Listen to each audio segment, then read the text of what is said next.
This is TechCrunch.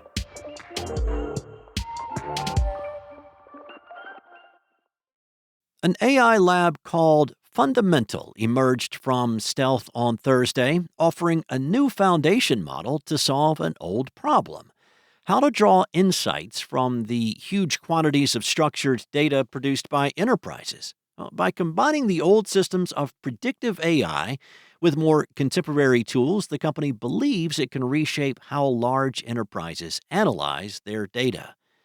CEO Jeremy Frankel told TechCrunch while LLMs have been great at working with unstructured data like text, audio, video, and code, they don't work well with structured data like tables. With our model, Nexus, we have built the best foundation model to handle that type of data. Now, the idea has already drawn significant interest from investors. The company is emerging from stealth with $255 million in funding at a $1.2 billion valuation. The bulk of it comes from the recent $225 million Series A round, led by Oak ACFT, Valor Equity Partners, Battery Ventures, and Salesforce Ventures.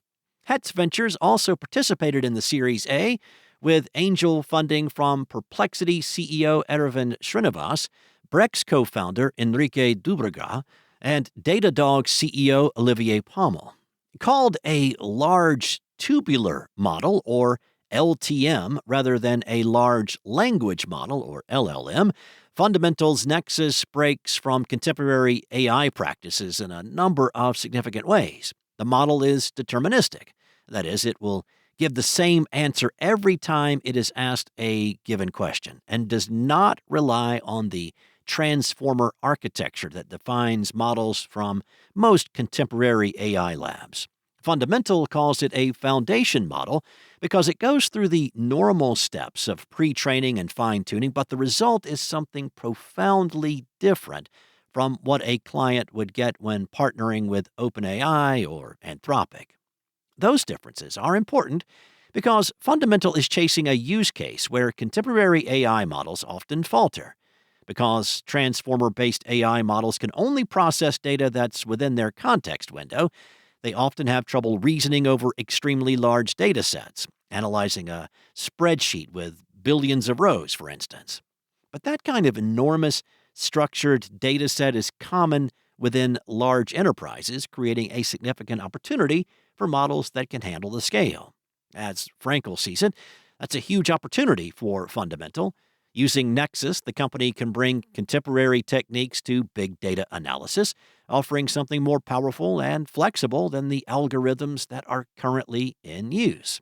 He told TechCrunch, "You can now have one model across all of your use cases, so you can now expand massively the number of use cases that you tackle. And on each one of those use cases, you get better performance than what you would otherwise be able to do with an army of data scientists." That promise has already brought in a number of high-profile contracts, including seven-figure contracts with Fortune 100 clients.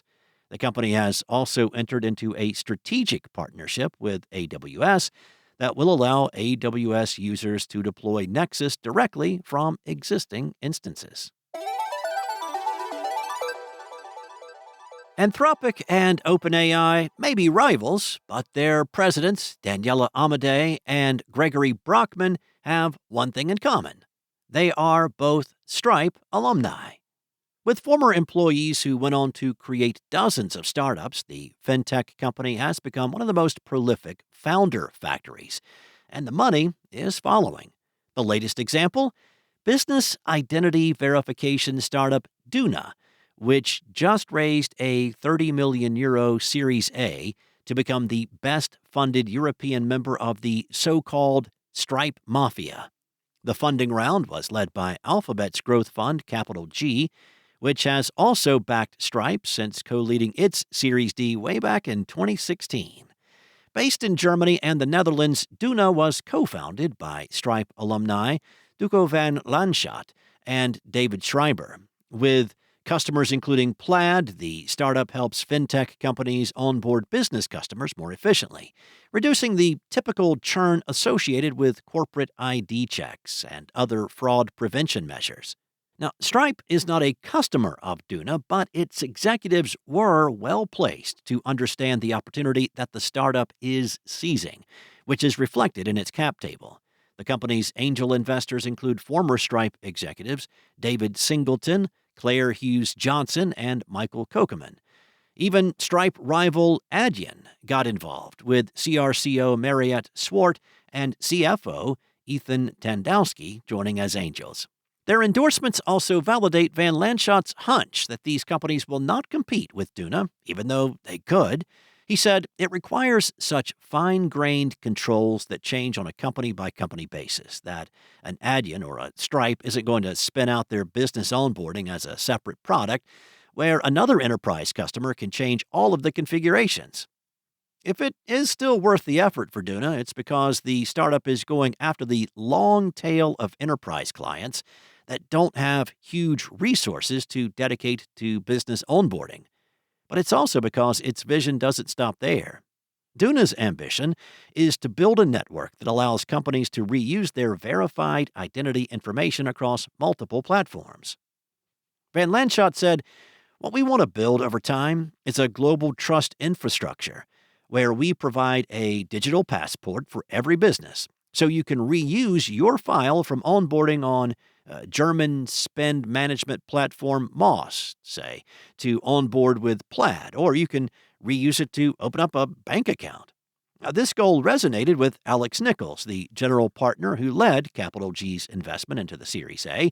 He told TechCrunch, "I would say the common thing I look for in my investments are some sort of network effects or more formal scale advantage. I also love when founders have an earned insight about a problem they may not know about otherwise, and this is a very good example of that." Duna has competitors in the category known as KYB, or Know Your Business. This includes vendors such as Jumio and Verif, but for Nichols, what sets Duna apart is its decision to generate its own data rather than trying to aggregate existing data sources that are often lacking. Duna says it has already found a strong business case in helping customers onboard corporate users faster and cheaper. This also explains why existing investors are doubling down. Index Ventures, which led Duna's 10.7 million euro seed round in May of last year, participated in the Series A, as did Puzzle Ventures and Snowflake chairman Frank Slootman. But the startup's bigger ambition won't pay off until Duna reaches significant scale. So, the company is looking for shortcuts. How so? Well, Van Lanschot and the Duna team are identifying small clusters of companies that already overlap with each other, what they call patches of networks. These include manufacturing companies with shared customers, investment firms with overlapping LPs, or companies in the same small country. In these tight-knit groups, the ability to reuse verification becomes valuable immediately, even before Duna achieves full network effects. The countries may be small, but the opportunity is big, with Van Lanschot saying in the Netherlands alone, a tiny, tiny country, the four biggest banks employ 14,000 people in compliance, and half of them are working on business. CapitalG later clarified that 13,000 people work on compliance across all Dutch banks. Either way, Duna will not fully replace those jobs yet. But AI automation can save costs and generate revenue even before the network efforts kick in. If Duna eventually provides the rails for an identity network, there might be an even bigger opportunity in taking advantage of this position to enable one-click business onboarding. This would make it akin to Amazon's one-click checkout, or closer to B2B, to Stripe Link. Once again, with Duna, the Stripe connection is never really far. That's it from TechCrunch. For more stories like these, go to TechCrunch.com.